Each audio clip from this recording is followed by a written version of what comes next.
Ina maana gani kuja umekasirika hivi?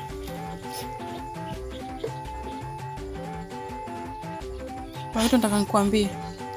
Sawa, ndio utaki kabisa kunisalimia? Hiyo salamu itafika baadaye.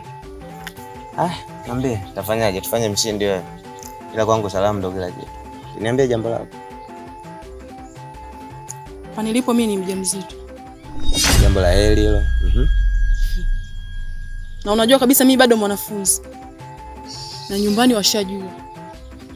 Kwa hapa nilipo hapa naenda kuitoa. Sasa hapo sijaelewa. Umekuja kunipa taarifa au umekuja kunipa maamuzi ulioyachukua? Sababu kama taarifa, hebu nipe taarifa then ujue na mimi naongea nini. Maamuzi yangu kwa sababu imekaa tumboni mwangu. Sawa, uliiweka mwenyewe? Ina mwenyewe hii au sio yangu? Kama ingekuwa na mwenyewe mwenyewe angeiweka hapo tumboni mwake. Sasa sikia. Hayo ni maamuzi yako. Ila mimi maamuzi yangu sihitaji utoe hiyo mimi. Mimi ndo nimeongea. Kama mimi ndo baba wa huyu mtoto, mimba usiitoe. Sawa mama? Unajua kabisa mimi ni mwanafunzi. Alafu unasema hiyo mimba nisiitoe.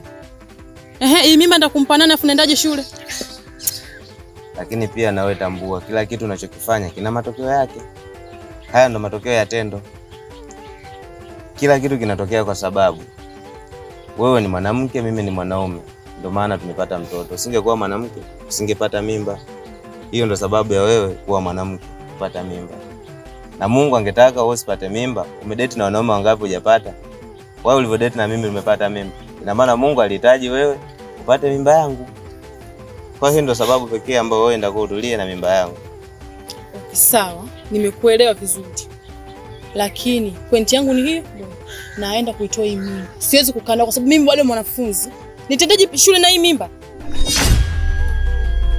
Lakini hebu imagine kama mama yako angekuwa na akili kama yako. Leo hii mimi ningekupata wewe ulivyo hivi. Ukiona mpaka kanizaa mimi hakuwa mwanafunzi. Sasa sikia. Labda tu nikushauri kitu kimoja. Wewe ni mtu mzima. Ungekuwa mtoto mdogo basi mimba isingekaa tumboni mwako. Sawa bwana? Wewe ni mtu mzima ndio maana mimba imeweza kutunga tumboni mwako. Hivyo wewe kinachotakiwa hapo sasa kubaliana na matokeo, kaa utulie, ulee. Sawa, mimi nitakuwa bega na bega na wewe. Yaani nipo tayari kwa lolote ili mradi huyu mtoto akue. Kwanza mwenyewe niko natamani niitwe baba ujue. Kwa hiyo mafulani. Kwa sababu sijai kuitwa baba, afu ilikuwa ndoto yangu. Mambo ya kuniitaita mtaani, Jofu nimechoka. Utajua mwenyewe. Mimi ndo nishakwambia. Mimi ni mimba naenda kuitoa. Bila nielewe vizuri. Naenda kuitoa. Siwezi kukaa na hili tumbo mimi.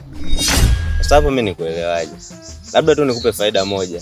Kwa sababu kila kitu nitakuelewa kwenye maisha. Kile unachokifanya kina faida zake na hasara zake.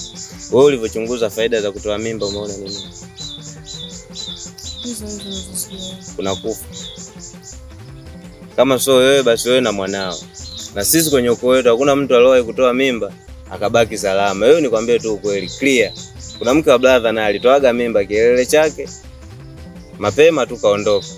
Kwa ndugu yangu mimi kwa faida yako sababu mimi bado nakupenda. Ndio maana nakwambia hivi nakupenda. Tena ile kutoka moyoni kabisa. Nahitaji ukae utulie ule mimba. Next time tuje tuanzishe maisha yetu kama vile baba na mama walivyo pale maskani. Next time na mimi na wewe ndio tuwe baba na mama, katotokea tu pembeni. Umeelewa na mama? Basi kwa muelewa.